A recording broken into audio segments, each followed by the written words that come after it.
이현종해 주십시오. 1월 2일 목요일 순서 진행하겠습니다. 여러분 새해 복 많이 받으십시오. 참 여러분에게 이런 인사를 드리기가 제가 참 민구합니다. 저도 언론인의 한 사람으로서 여러분들에게 좀 좋은 소식들을 전해드려야 되는데 그렇지 못한 것 같습니다. 그런 이야기가 있습니다. 가장 신은 항상 우리에게 시련을 주십니다. 그런데 이 시련을 극복할 수 있는 힘도 함께 주신다고 생각이 듭니다. 우리가 실패해서 배우지 못하면 영원히 일어날 수가 없을 것 같습니다. 지금 우리 시대가 처한 상황들 정말 유사일에 이런 어려움은 없었습니다. 그러나 이런 어려움들을 극복해내는 지혜가 있다 그러면 저는 더 나은 대한민국으로 발전할 수 있지 않을까 그런 생각이 듭니다. 우리 민족은 항상 이 어려울 때 이걸 극복했던 그런 전례가 있습니다. 그런 힘도 있고 그런 지혜도 있습니다. 뱀은 지혜를 상징한다고 그러죠. 올해가 을사년입니다. 뱀의 지혜로 이 어려움들을 극복해내고 2025년도에는 정말 여러분들에게 좋은 소식들을 알려드릴 수 있게끔 저희도 많은 노력을 기울이겠습니다. 저희 문화일보 유튜브 많이 또 구독을 해주시고요. 많은 또 격려 부탁드리겠습니다. 어려운 가운데도 저희가 여러분의 꼭 할 말, 쓴소리 그리고 여러분들에게 듣고 싶은 이야기들 전해드리도록 하겠습니다. 한남동 관저가 굉장히 급박하게 돌아가는 것 같습니다. 지금 오늘 공수처가 발행한 체포영장에 대해서 일단 오늘 중 아마 집행할 가능성이 높다라는 전망이 나오고 있습니다. 그래서 과연 오늘 중에 이 체포영장이 이제 집행이 될지, 만약 집행이 될 경우에 지금 시위대가 한남동 관저 앞에서 지금 집행을 막고 있습니다. 아마 이 충돌이 벌어질 것 같은데요. 오늘 그 문제 먼저 한번 짚어보고요. 자, 우선 이 영장 집행, 과연 이게 지금 문제가 없을까? 적법한 것인가? 이 문제부터 한번 먼저 짚어보겠습니다. 이 대통령에 대한 체포영장은요, 우리나라 헌정사에 처음 있는 일입니다. 왜냐하면 대통령 우리 헌법상 내란과 외환해죄를 제외하고는 형사소추가 되지 않습니다. 즉 형사소추가 되지 않는다는 의미는 일단 처벌할 수가 없다는 거죠. 처벌할 수가 없다는 이유는 수사할 수도 없다라는 논리적 귀결로 연결됩니다. 물론 일각에서는 수사는 할 수 있다라는 주장도 있기는 합니다만은 이건 소수의 주장이고 다수의 주장은 수사 자체도 할 수가 없다. 왜? 수사라는 거 기본적인 목적이 즉 기소를 위해 소추를 위해서 하는 건데 소추가 안 되는 범죄에 대해서 수사를 할 수가 없다는 것인데 문제는 지금 윤석열 대통령이 내란죄와 관련된 혐의를 받고 있다는 거죠. 그래서 이제 지금 체포영장에 발부가 된 것인데, 근데 이 체포영장은 현재 공수처가 서울 서부지법의 이순영 부장판사에게서 이제 영장을 발부받았습니다. 근데 원래는요, 이 공수처는 서울중앙지법이 관할 법원입니다. 중앙지법에는 영장전담 판사가 5명이 있습니다. 이 5명이서 이제 돌아가면서 영장 일단 이 발부를 하는데 왜 하필이면 이 서부지법에 했을까? 지금 공수처 설명은 대통령의 지금 집이 한남동이 서부지법 관할이다. 이런 이유로 이제 서부지법에 했다는 것인데 굉장히 이례적이고 처음 있는 일입니다. 서부지법에는 영장전담 판사가 1명밖에 없습니다. 지금 이순영 부장판사인데요. 이순영 부장판사는 33시간 동안 이 고민 끝에 영장을 발부를 했는데 이분이 이제 우리법연구회라고 법원 내에 좀 진보적인 판사 그룹이 있습니다. 거기에 소속된 인물입니다. 그래서 아마 제가 볼 때는 이 공수처가 좀 영장 발부받기 쉬운 곳을 선택해서 아마 한 것 아닌가라는 생각이 우선 들어요. 왜 그러냐 하면 이번에 이순영 전담판사가 이 영장을 발부하면서 체포영장과 수색영장을 같이 발부를 했습니다. 그런데 이 압수수색 영장에는요, 형사소송법 110조와 111조 적용을 예외로 한다라는 아주 이례적인 규정이 들어가 있어요. 이게 뭐냐면 군사 비밀시설이라든지 그 다음에 직무상 비밀에 관한 곳에 대해서는 일단 해당 관청의 허락을 받아야 됩니다. 허락을 받지 않으면 들어와서 압수수색을 할 수가 없습니다. 근데 이 조항 때문에 사실 그동안 대통령실과 이 관저에 대한 압수수색 영장이 발부가 됐습니다만은 집행을 못했어요. 왜냐하면 경호처에서 이 군사상 비밀 지역이라든지 그 다음에 안보상 비밀 지역이라는 이유로 거부했기 때문에 집행을 못했습니다. 그런데 이번에 같은 경우는 이제 아예 이 두 조항을 그러니까 빼버림으로 인해서 집행이 가능하도록 만들었어요. 근데 문제는 뭐냐면 판사는요, 법을 일단 집행하는 사람입니다. 근데 어떠한 법조항에 대해서 어떤 판사가 나 이거 지금 집행을 중단해 라고 할 수 있는 권한이 있는가? 이거에 대한 지금 논쟁이 있는 거죠. 처음 있는 일이라고 그래요.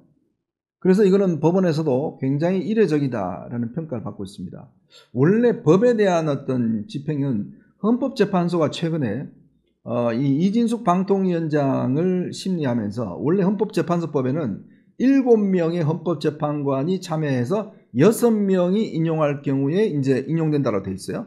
근데 이 조항에 대한 어떤 시행을 중단시켜 버렸습니다. 그는 헌법재판소이기 때문에 가능한 겁니다. 근데 과연 법원의 판사가 과연 이 두 조항에 대해서 이거를 적용을 하지 마라 이렇게 이야기할 수 있는 것인지, 이거에서 지금 이 윤석열 대통령 측에서는 대법원 측에 이 판사 징계해달라라고 지금 요청을 하고 있습니다. 그 이유는 뭐냐면, 아니 판사가 독단적으로 어떠한 법조항에, 형사소송법 조항에 대해서 거부하는 게 말이 되느냐, 이게 이제 지금 현재 법조계 다수 의견이고, 일각에서는 이 조항을 배제하지 않으면 사실상 이 영장 자체를 집행할 수 있는 의미가 없다. 그렇기 때문에 아마 불가피했을 것이다 라는 지적이 있습니다. 그것도 일리가 있는 이야기입니다. 왜냐하면 제가 아까 설명드렸듯이 지금 관저에 대해서 압수수색은 사실상 불가능합니다. 근데 이 조항을 배제시키면 가능한 거죠.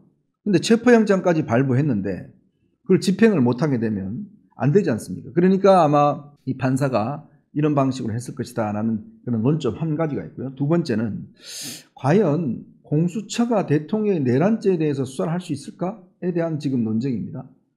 공수처는요, 내란죄에 대한 수사 권한이 없습니다.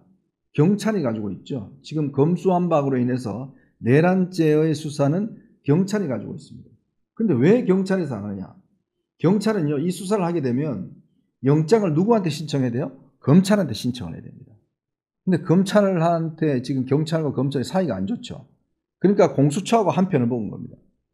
공수처가 한 편 먹어서 우리 둘이서 하자, 이렇게 지금 돼 있는 거예요. 검찰은 제외하고.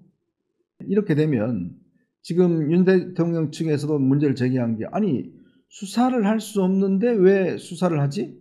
근데 공수처 설명은 직권남용죄가 있기 때문에 직권남용죄에 대한 수사를 타고 가다 보면 내란죄가 나오기 때문에 수사할 수 있다, 이런 논리로 지금 하고 있는 거예요.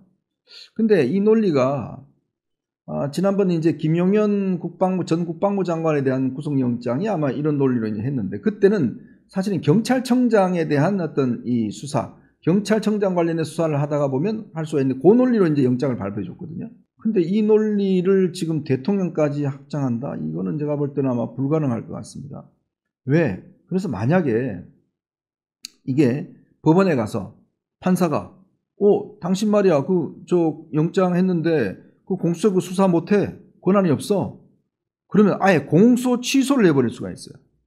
그러니까 당신이 기소할 수 있는, 공소 제기할 수 있는 권한이 없어. 공소 취소를 해버릴 수가 있죠. 이런 위험 부담이 있습니다. 그러니까 수사 실컷해서 대통령 난리치고 대통령 신병 확보했는데 정작 법원에 가서 당신 수사 못해, 그럼 돌려보내주면 이게 무슨 이 난리겠습니까? 바로 이런 문제가 지금 현재 현존하고 있는 겁니다.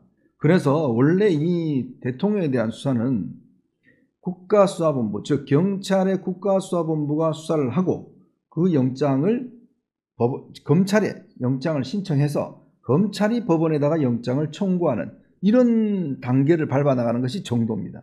근데 그거 제가 아까 말씀드렸지, 그렇게 하지 않은 이유가 이 수사당국 간의 지금 알력 때문에 이거를 지금 하지를 못했어요. 저는 그래서 이런 두 가지 이유로 인해서 지금 오늘 영장을 집행하더라도 자칫 이 수사에 대한 합법성 논란이 제기가 될 수가 있고, 특히 이제 공수처가 지금 검사가 15명밖에 없습니다. 근데 이런 공수처가 지금 대통령에 대한 수사를 과연 감당해낼 수 있을까? 왜냐하면 대통령이 일단 신병을 확보하면 48시간 내에 영장을 발부를 해야 됩니다. 근데 지금 대통령에도 공수처 수사를 하게 되면 아마 공수처에서 대통령은 아마 묵비권을 행사할 텐데, 그러면 서울구치소에 또 인치를 해야 돼요. 참 현직 대통령이 구치소에 인치된다는 건 사상 처음의 일인데, 과연 이 48시간 이내에 영장을 청구할 수 있을까? 그럼 또 법원이 영장을 내줄까? 이런 부분에 대한 지금 의문부호가 계속 붙고 있기 때문에 이 수사에 대한 지금 여부가 굉장히 불투명한 그런 상황입니다. 그래서 제가 이제 요청드리고 싶은 것은, 지금요, 이번 이 계엄 사태로 인해서 별이 19개가 떨어졌습니다. 진짜 우리나라의 핵심적인 군사령관들 별로 따지면 별 19개가 지금 구속돼 있어요. 깜빵 가 있습니다. 그리고 경찰청장, 서울청장 핵심 인사들이 구속돼 있습니다. 그들이 모두 다 증언을 했어요. 얼마 전에 김용현 전 장관 공소장에 보면 대통령이 문을 부수고 들어가 도끼를 써서라도 총을 쏴서라도 꺼내와 이런 이야기든지 4인 1조로 체포해 이런 이야기들이 다 지금 증언으로 나왔지 않습니까? 그러면 대통령 입장에 여기에 대한 뭔가의 대답은 해야 될 거 아닙니까? 본인 지금 뭐 체포에 채자도 이야기 안 했다고 그러는데 다 들은 사람이 여러 명이 다 체포하라는 이야기를 다 들었다는 거예요. 지시를 받고 그거에 대한 지시 기록도 남아 있습니다. 근데 대통령은 안 했다고 그러면 누구 말을 믿어야 되겠습니까? 그러면 이 부분에 대한 수사는 필요하다는 거죠. 왜냐? 그 사람들이 지금 구속돼 있고 지금 재판을 받아야 되는데 그거를 총괄적으로 이 지시한 최고의 지시를 한 사람은 나 그거 안 했어. 이렇게 이야기만 하면 안 된다는 거죠. 그러니까 수사는 불가피합니다. 그러면 그 수사를 어떤 방식으로 해야 되냐? 저는 대통령이 자진해서 받아야 된다. 이런 생각입니다.